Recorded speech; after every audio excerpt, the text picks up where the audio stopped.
Hello everyone. सो मेरा नाम है संजय पटेल और इस वीडियो में हम लोग पेडिग्री एनालिसिस को कम्प्लीटली रिवाइज करेंगे। केवल पेडिग्री एनालिसिस का टॉपिक हम जो है पूरा रिवाइज करेंगे।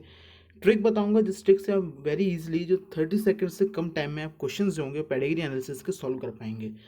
मैं शुरू से लेके आपको एंड तक पेडिग्री एनालिसिस पूरा इसमें बताऊंगा। क्वेश्चंस मैं कम्युनिटी टैब में पोस्ट कर दूंगा, वहाँ जाके आप पहले अटैम्प्ट कीजिएगा, फिर मैं नेक्स्ट वीडियो में उसके डिस्कशन जो सॉल्यूशन है वो आपको यहाँ पे एक्सप्लेन करूँगा।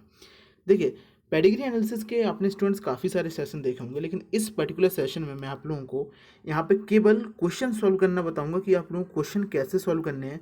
मैं आपको पर्टिकुलरली ये नहीं बताऊंगा कि पेडिग्री एनालिसिस होता क्या है, कहाँ से इसकी हिस्ट्री, ये सब मैं नहीं बताऊंगा। केवल क्वेश्चन कैसे आप अटेम्प्ट कर सकें वो मैं आपको इस वीडियो में बताऊंगा। तो यहाँ पे इसको शुरू करते हैं। ये जो नोट्स हैं, जिन नोट्स से मैं आपको एक्सप्लेन करूँगा, ये सारे के सारे नोट्स की लिंक मैंने नीचे डिस्क्रिप्शन बॉक्स में दे रखी है। आप वहाँ जाके इसको डाउनलोड कर सकते हैं। देखिए, पेडिग्री एनालिसिस की अगर मैं बात करूँ तो टोटल 7 स्टेप जो हैं वो पूरे 7 स्टेप में आपका ये पेडिग्री एनालिसिस कंप्लीट हो जाएगा। मैं एक एक करके सातों स्टेप आपको बताऊँगा। उन 7 स्टेप को अगर आप समझ लेंगे तो आपके क्वेश्चन जो होंगे बड़े ईजिली आप सॉल्व कर पाएंगे। पहला है कि आपको जो सिम्बल्स हैं वो सारे के सारे सिम्बल्स यहाँ पे याद रखे हैं। जैसे कि एक रेक्टेंगुलर बॉक्स बना है जिसके अंदर कुछ नहीं, देखिए 2 प्रकार के रेक्टेंगुलर बॉक्स मैं यहाँ दिखा रहा हूँ।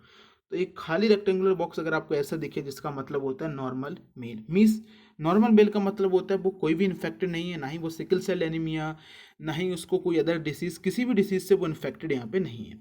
सेकेंड थिंग क्या है, एक सर्किल बना हुआ है, इसका मतलब क्या है, it is means the it is normal female. वो कैसा है, इट इज़ नॉर्मल फीमेल। ये आपका नॉर्मल फीमेल का यहाँ पे डायग्राम हुआ। अब क्या हुआ, इस बॉक्स का और इस सर्किल को दोनों को एक लाइन से यहाँ पे जोड़ रखा है। किससे जोड़ रखा है, एक लाइन से जोड़ रखा है। तो इसका मतलब क्या हो, दोनों की हमने क्या करवा दी, मैरिज करवा दी, या दोनों की यहाँ पे क्या दिखा रहा है, ये क्या हो रहा है, मेटिंग। ओके, तो ये हो गया मेटिंग का। अगर आपका रेक्टेंगल देखिए ऐसा होता है डायग्राम, अगर इस डायग्राम को मैं इस तरीके से कुछ बना दूं तो इसका मतलब है कि उसका सेक्स अनस्पेसिफाइड, हमको उसका सेक्स नहीं मालूम, वो सेक्स अनस्पेसिफाइड है।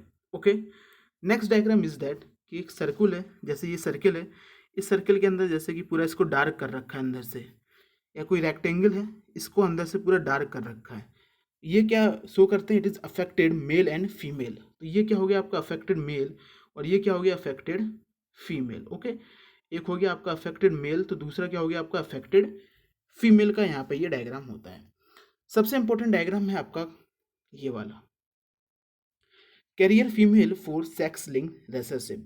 किसके लिए, carrier female for sex linked recessive. अगर कोई पेडिग्री ट्रेट आपको दे रखी है और जिसमें आपको कुछ इस प्रकार से मैंने ट्रेट दे रखी है, और मैं आपसे पूछूं ये किस प्रकार की यहाँ पे जो है वो ट्रेट है, तो आप सीधा कहेंगे कि ये जो ट्रेट है वो आपकी सेक्स लिंक्ड रिसेसिव ट्रेट है। इसका सीधा मतलब होता है, अगर आपको किसी भी पेडिग्री एनालिसिस में कहीं पे भी ये दिख जाए तो आप सीधा कह दीजिएगा कि ये आपकी सेक्स लिंक्ड रिसेसिव ट्रेट होती है। ओके, नेक्स्ट है अबॉर्शन और स्टिल बर्थ का। ये आपका एनसीईआरटी में डायग्राम ये दोनों नहीं है, लेकिन एक बार इससे क्वेश्चन पूछा गया था इसलिए मैंने इस डायग्राम को यहाँ पर रखा है।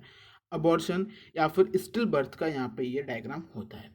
नेक्स्ट इज कि जो अभी मैंने सेक्स अनस्पेसिफाइड का डायग्राम बनाया था, सिमिलरली उसी डायग्राम में अगर अंदर ऐसे 5 लिखा हुआ है, इसका मतलब है 5 अनअफेक्टेड ऑफ स्प्रिंग। क्या मतलब हुआ, 5 अनअफेक्टेड ऑफ स्प्रिंग। अगर 4 लिख दूंगा तो क्या, 4 अनअफेक्टेड ऑफ स्प्रिंग। ये सारे के सारे आपके एनसीईआरटी में दे रखे हैं, आप लोग इसको एक बार देख सकते हैं। सारे के सारे आपके जो हैं वो यहाँ पे सिंबल यूज्ड इन पेडिग्री। अगर आपको ये सिंबल नहीं आते हैं, आप ये मान लीजिए कि आपका ये यहाँ पे फर्स्ट स्टेप है। जो मैं 7 स्टेप बता रहा हूँ, उन 7 स्टेप में से ये आपका पहला स्टेप है, जिसमें आपको ये सारे के सारे जो डायग्राम है स्टूडेंट्स, ये बच्चे लोग, ये सारे के सारे डायग्राम आपको याद रखने हैं। Male female, marriage, sex unspecified, affected male and female, carrier female for sex linked recessive, abortion या फिर स्टिल बर्थ का, देन आपका है यहाँ पे 5 अनअफेक्टेड ऑफ स्प्रिंग। ओके, इसके अलावा भी इसमें कई सारे सिंबल्स होते हैं, जैसे कि ये देख लीजिए, ऐसे बना हो तो मोनोजाइगोटिक ट्विंस कहते हैं इसको। क्या कहते हैं, मोनोजाइगोटिक ट्विंस कहते हैं। तो काफ़ी सारे डायग्राम यहाँ पे पेडिग्री एनालिसिस में यहाँ पे होते हैं, लेकिन हमको उतना नहीं पढ़ना है जितना हमारी नीड के लिए काफ़ी है, उतना ही केवल हमको यहाँ पे स्टडी करनी है। तो ये सारे के सारे डायग्राम और सिंबल जो है वो याद आप लोग जरूर रखिएगा। सेकेंड पॉइंट इज दैट कि आपको जो सीक्वेंस याद रखना है वो ये सीक्वेंस आपको याद रखना है। ये जो सीक्वेंस है, इस पूरे सीक्वेंस को आप लोग याद रखिएगा। सबसे पहले आपको फाइंड आउट करना है, जो पेडिग्री ट्रेट दिया जाएगा, पेडिग्री चार्ट दिया जाएगा, कि वो साइटोप्लाज्मिक इनहेरिटेंस वाला है कि नहीं है। अगर नहीं है देन आपको बाइलिंक्ड चेक करना है, then autosomal dominant, then autosomal recessive, then x link, then आपका एक्स लिंक रिसेसिव। 6 स्टेप ये, और एक स्टेप मैं ऊपर बता चुका हूँ जिसमें मैंने आपको सिंबल्स बताए। ये सातों के सातों स्टेप मिलके जो है वो आपके यहाँ पे क्या हो गया, कंप्लीट पेडिग्री चार्ट। जो मैंने 7 स्टेप में कहा था ना कि 7 स्टेप में आपका पूरा पेडिग्री यहाँ पे कंप्लीट हो जाएगा, यही वो 7 स्टेप हैं। तो आपको पहले तो यहाँ पे पूरे सारे सिंबल्स याद करने हैं, देन आपको ये सीक्वेंस याद कर लेना है कि पहले हमको cytoplasmic inheritance, then Y linked, autosomal dominant, autosomal recessive, X link dominant और एक्स लिंक रिसेसिव जो है वो हमको यहाँ पे स्टडी करने हैं। देखिए आप लोग इसको अदर तरीके से भी याद कर सकते हैं। जो दूसरा सीक्वेंस है आप दूसरे सीक्वेंस को भी यहाँ पे फॉलो कर सकते हैं, लेकिन अगर ये सीक्वेंस आप लोग फॉलो करेंगे तो यहाँ पे जो क्वेश्चंस होंगे वो आपकी एक्यूरेसी बिल्कुल सही होगी, क्योंकि most of the time examiner जो क्वेश्चन पूछता है वो ऑटोसोमल डोमिनेंट और एक्स लिंक डोमिनेंट के दोनों के ही आपको मोस्टली आपके सिलेबस में यहाँ पे क्वेश्चंस देखने को मिले हैं। तो जल्द से जल्द आपका आंसर यहाँ पे आ जाता है, इसलिए मैं ये सीक्वेंस बता रहा हूँ। इस सीक्वेंस को आप लोग याद कीजिएगा। ओके, पहला, अगर कोई ट्रेट में हम देखेंगे साइटोप्लाज्मिक इनहेरिटेंस कैसे है। अगर आपका पेरेंट में जो मेल है, पेरेंटल ट्रेट में अगर मेल अफेक्टेड है और आपकी एक भी ऑफस्प्रिंग अफेक्टेड नहीं है, तो आप इसको क्या कहेंगे, साइटोप्लाज्मिक। क्या कहेंगे, साइटोप्लाज्मिक। मैंने क्या कहा कि अगर आपके पास पेडिग्री चार्ट है, उस पेडिग्री चार्ट में आपका मेल तो अफेक्टेड है, जो पेरेंटल मेल है वो अफेक्टेड है, लेकिन कोई भी ऑफस्प्रिंग वहाँ पे अफेक्टेड नहीं आ रही है, तो ये आपका कैसा होगा, साइटोप्लाज्मिक। ओके, नेक्स्ट है उसी का बी पार्ट, कि उसी ट्रेट, अगर एक ऐसी ट्रेट दी गई जिसमें फीमेल अफेक्टेड है, फीमेल पेरेंट अफेक्टेड है, और उसके सारे बच्चे जितनी ऑफस्प्रिंग आगे चल के बन रही है वो अगर अनफेक्ट सारी की सारी अफेक्टेड हैं, तो इसको हम क्या कहेंगे, साइटोप्लाज्मिक इनहेरिटेंस। फिर से देखिए डायग्राम, देखिए यहाँ पे पेरेंटल मेल अफेक्टेड है, कोई भी ऑफस्प्रिंग यहाँ पे अफेक्टेड नहीं है, कैसा हुआ, साइटोप्लाज्मिक। पेरेंटल फीमेल यहाँ पे अफेक्टेड है और सारी की सारी ऑफस्प्रिंग यहाँ पे अफेक्टेड है, कैसे होगा, साइटोप्लाज्मिक इनहेरिटेंस। तो साइटोप्लाज्मिक इनहेरिटेंस फाइंड आउट करने का कि किसी भी ट्रेट में साइटोप्लाज्मिक इनहेरिटेंस तो नहीं है, ये वो स्टेप है। और देखिए ये सबसे इजीली फाइंड आउट करने वाला स्टेप है, आप बिल्कुल देखते ही उसको बता सकते हैं ट्रेट को, इसीलिए मैंने इससे 6 सीक्वेंस की सीरीज में इसको टॉप पे रखा है। क्यों, क्योंकि आपके सामने पेडिग्री आई, आपने इसमें देखा अच्छा इस पेडिग्री में मेल अफेक्टेड है और इसके एक भी ऑफस्प्रिंग अफेक्टेड नहीं है इस पेरेंट के जिसके मेल अफेक्टेड है, तो ये साइटोप्लाज्मिक है 100%। फाइंड आउट कर लिया, सीधा आपने साइटोप्लाज्मिक इनहेरिटेंस लगाना है, आपका आंसर बिल्कुल करेक्ट होगा, +4 marks. After the cytoplasmic inheritance दूसरा मैंने बताया था आपको बाइलिंक्ड।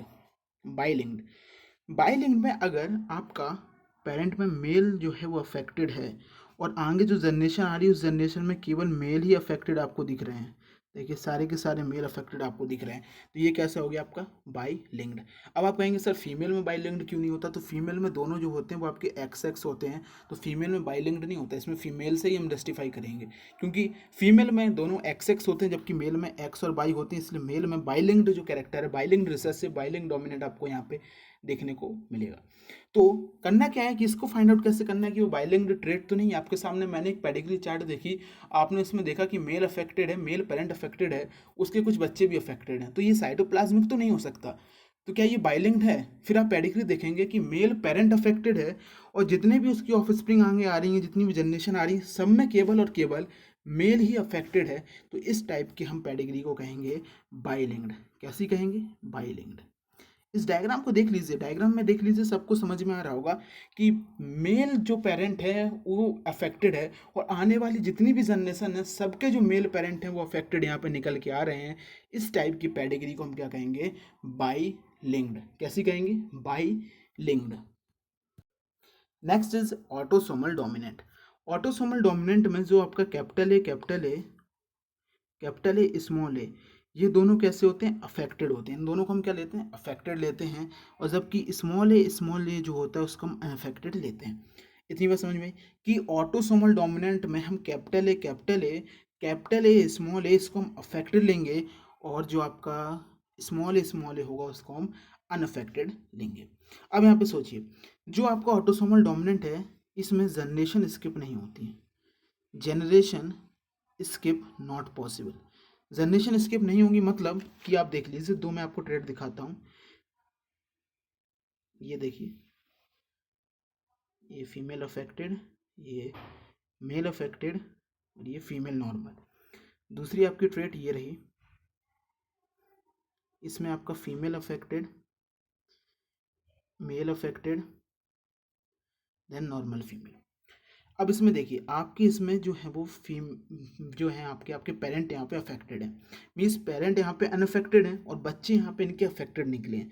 अगर आप सोचें ये ऑटोसोमल डोमिनेंट हो पाएगा, तो ये ऑटोसोमल डोमिनेंट कभी नहीं हो पाएगा। क्यों?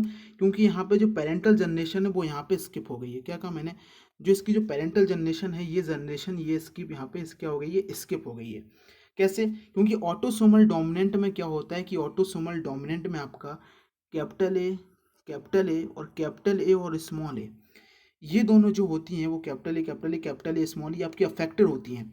ओके, अगर ये अनअफेक्टेड है तो ये स्मॉल ए होगा ऑटोसोमल डोमिनेंट के लिए, ये भी स्मॉल ए होगा।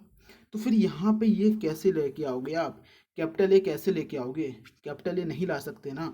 इसीलिए यहाँ पे कभी भी हम कहते हैं कि ऑटोसोमल डोमिनेंट में कभी भी जनरेशन यहाँ पे स्किप नहीं होती है। ऑटोसोमल डोमिनेंट में कभी भी क्या नहीं होती है? कभी भी यहाँ पे जनरेशन स्किप नहीं होती है। तो ऑटोसोमल डोमिनेंट के लिए कैपिटल ए स्मॉल ए का मतलब होता है अफेक्टेड और स्मॉल ए का मतलब होता है नॉर्मल। ओके, चलिए next is autosomal recessive. Next क्या है? Autosomal recessive. ऑटोसोमल रिसेसिव में कैपिटल ए और कैपिटल ए स्मॉल ए जो होता है वो आपका होता है नॉर्मल, और जबकि आपका स्मॉल ए आपका क्या होता है? अफेक्टेड। ओके, बात आई समझ में? क्या कहा मैंने? स्मॉल ए यहाँ पे क्या होता है? अफेक्टेड होता है। अब सेम पेडिग्री में आपको यहाँ पे दिखाता हूँ जो मैंने अभी उसके लिए बनाई थी। ये देखिए, इसमें जनरेशन स्किप हो सकती है। कैसे? क्योंकि इसका अफेक्टेड कौन सा है? स्मॉल ए, मतलब ये दोनों कैसे होंगे आपके यहाँ पे? स्मॉल ए। ठीक है, अगर हम इसको कैपिटल ए और इसको हम कैपिटल ए ले तब तो ये होगा नहीं। तो हम क्या करेंगे कि इसको कैपिटल ए और इसको कैपिटल ए स्मॉल ए ले लिया और इसको कैपिटल ए स्मॉल ए ले लिया। दोनों क्या हो गए? हेट्रोजाइगस। ये दोनों कैसे हो गए? हेट्रोजाइगस। कैसे? हेट्रोजाइगस। हेट्रोजाइगस में कैसे? कैपिटल ए स्मॉल ए। और अनअफेक्टेड है क्योंकि कैपिटल स्मॉल ए ऑटोसोमल रिसेसिव के लिए कैसा होता है? अनअफेक्टेड होता है। अब जब इसमें से दो जीन मिलेंगे स्मॉल ए तो ये यहाँ पे अफेक्टेड ऑफ स्प्रिंग को जन्म दे सकते हैं। तो इसमें ऑटोसोमल रिसेसिव में यहाँ पे जनरेशन स्किप हो सकती हैं। ऑटोसोमल रिसेसिव में हम कह सकते हैं कि जनरेशन स्किप हो सकती हैं, साथ ही साथ इसमें कैरियर पॉसिबल हो सकते हैं। तो जो कैपिटल ए स्मॉल ए है इसको हम यहाँ पे कैरियर भी बोल देते हैं। क्या बोल देते हैं यहाँ पे? इसको हम कैरियर। क्या बोल देते हैं? कैरियर।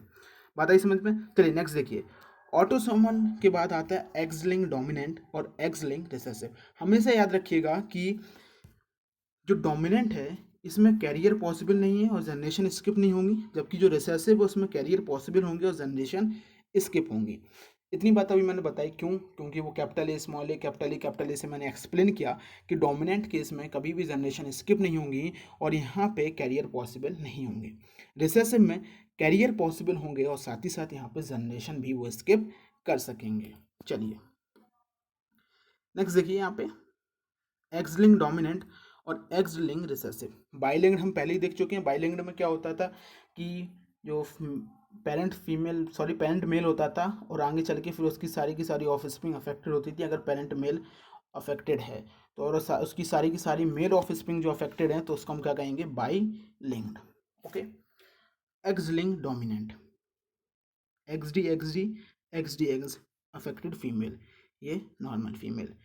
एक्स बाई, देखिए डोमिनेंट लगा, affected male, X Y normal है, नॉर्मल मेल। रिसेसिव में देखिए यहाँ पे मैंने अभी आपको ये नहीं बताया कि वो करियर है, क्योंकि डोमिनेंट में कभी भी कैरियर पॉसिबल नहीं हो सकता। क्या कहा मैंने? कि डोमिनेंट कंडीशन में कभी भी यहाँ पे कैरियर पॉसिबल नहीं हो सकता। चलिए नेक्स्ट देखिए, एक्स लिंक्ड रिसेसिव। एक्स सी अफेक्टेड है, एक्स नॉर्मल है लेकिन ये कैसी है? कैरियर। नॉर्मल है लेकिन कैसी है? कैरियर। ओके, एक्स ये कैसी हो गई आपकी? Normal. X E Y affected male और X Y is normal mail.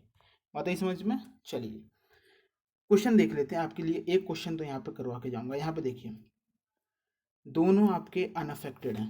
दोनों कैसे हैं? अनअफेक्टेड। और यहाँ पे आपके बच्चे अफेक्टेड मिल रहे हैं, तो ये क्या नहीं हो सकता? ऑटोसोमल डोमिनेंट नहीं हो सकता। साइटोप्लाज्मिक इनहेरिटेंस ये शो नहीं करेगा क्योंकि देखिए ना इसमें मेल अफेक्टेड है ना ही फीमेल अफेक्टेड है, साइटोप्लाज्मिक इनहेरिटेंस शो नहीं करेगा। बाइलिंक्ड शो करेगा नहीं करेगा, क्यों? क्योंकि अगर ये अफेक्टेड होता और इसके सारे केवल मेल मेल बच्चे अफेक्टेड होते तब इसको हम बाइलिंक्ड कहते हैं। मीन्स साइटोप्लाज्मिक इनहेरिटेंस नहीं है, बाइलिंक्ड नहीं है, ऑटोसोमल डोमिनेंट नहीं है।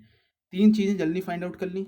चौथी देखिए आपने, ऑटोसोमल रिसेसिव क्या ये हो सकता है? चलिए देखते हैं।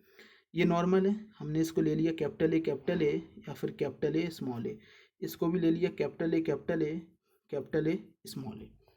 ये सेम यहाँ पे आएगा कैपिटल ए स्मॉल ए। लेकिन ये अफेक्टेड है ऑटोसोमल रिसेसिव के लिए, इसको स्मॉल ए लेना पड़ेगा। मतलब ये जो जितनी भी ऊपर से हम जनरेशन लेते चले आ रहे हैं, ये जनरेशन हमारी capital A small A capital A small A capital A small A capital A small A small A small A capital A small A, ये आपकी यहाँ पे हो जाएगी स्मॉल ए और ये आपकी कैपिटल ए स्मॉल ए। पूरी ट्रेड में आपका जो था कैपिटल ए स्मॉल ए, जो आपकी मेंडल ने जिस तरह से आपका वो बनाया था वो पूरा वेरीफाइड हो गया। इसलिए हम इसको कह सकते हैं कि आपकी ये कैसी हो गई? ऑटोसोमल रिसेसिव हो गई। ज़्यादा टाइम नहीं लगा, 30 सेकंड से कम के टाइम में हमने सीधा फाइंड आउट कर लिया। थोड़ी देर बाद मैं इसके क्वेश्चन हैं वो कम्युनिटी टैब में पोस्ट करूँगा, वहाँ जाके इन क्वेश्चंस को जरूर सॉल्व कीजिएगा। Thank you.